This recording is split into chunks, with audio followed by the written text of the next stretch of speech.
Permission नहीं मिलती है और किसी के साथ मारपीट होती है तो उसको ऊपर पहुंचा दिया जाएगा। वहीं एक करनी सेना है, उन्होंने ये कहा है कि अगर यदि परमिशन मिले या न मिले, लेकिन हम लॉ एंड ऑर्डर की चिंता न करते हुए होली मनाएंगे और 101% मनाएंगे अलीगढ़ यूनिवर्सिटी के अंदर जाकर। क्या कहेंगे? मैं ये कहना चाहता हूँ कि ये वो लोग हैं जो अलीगढ़ मुस्लिम यूनिवर्सिटी को नहीं जानते हैं। अगर ये अलीगढ़ मुस्लिम यूनिवर्सिटी को जानते तो इनको पता होता कि अलीगढ़ मुस्लिम यूनिवर्सिटी में होली, दिवाली, ईद, बकरीद सारे त्योहार मनाए जाते हैं। ठीक, ये तो हो गई अलीगढ़ की बात। गंगना जमीन तहजीब का अगर जीता जागती कहीं पे मिसाल है तो वो अलीगढ़ मुस्लिम यूनिवर्सिटी है। यहाँ के पहले ग्रेजुएट का नाम अगर वो पता कर लेंगे तो उन्हें पता होगा। पर इन लोगों को इन बातों से कोई मतलब नहीं है। इनका मकसद सिर्फ एक है कि किस तरह शहर का माहौल खराब होना चाहिए। सांसद सतीश गौतम जी, जिन्होंने कभी किसी तालीमी इदारे में पढ़ाई नहीं करी है, उनके सामने आप बार बार यूनिवर्सिटी का सवाल करते ही क्यों हो? आप किसी पढ़े लिखे आदमी से बात करते थे और इस सवाल को आपको सतीश गौतम जी होते कौन है उनसे पूछा गया सवाल। ये सवाल तो डीएम और एसएसपी से पूछना चाहिए था, जवाब उन्हें देना चाहिए था।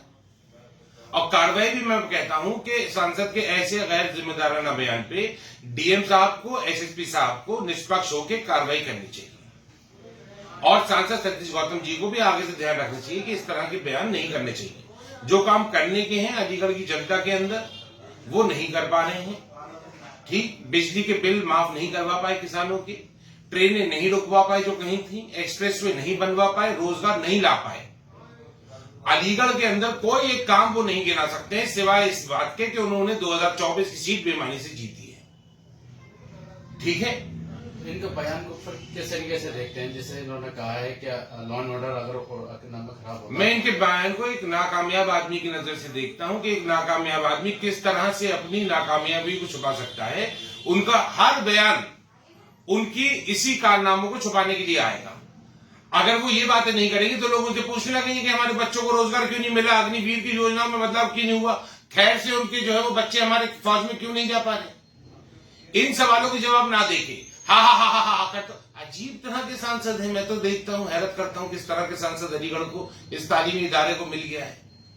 न पढ़ाई से मतलब, न लिखाई से मतलब।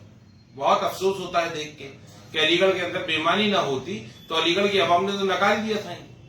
औरंगजेब हत्याकांड के बाद एक आपके द्वारा बयान दिया गया था जिस पर अलीगढ़ प्रशासन के द्वारा आप पर भी मुकदमा लिख दिया गया था, तो वही अलीगढ़ सांसद के द्वारा इस तरीके का बयान दिया गया। क्या एडमिनिस्ट्रेशन को इस पर भी कोई कार्रवाई करनी चाहिए? कमजोर एडमिनिस्ट्रेशन, कमजोर अधिकारी भाजपा के दबाव में है। हम पे मुकदमा लिख दें 100 बार हमें सूली पे चढ़ा देंगे, लेकिन सत्ता के खिलाफ नहीं बोल पाएंगे, न सत्ता के खिलाफ जा पाएंगे। क्या लिख पाए थे मुकदमा? विधायक जब बैठी थी सड़क घेर के, हम पे तो लगा दिया था मुकदमा सड़क जाम करने का, उन पे नहीं लगा पाए। तो ये मत कहिए ये बात, ये एडमिनिस्ट्रेशन कमजोर है। मैं तो हमेशा कहता आया हूं कि कमजोर एडमिनिस्ट्रेशन, तो सत्ता के दबाव में काम करने वाले एडमिनिस्ट्रेशन।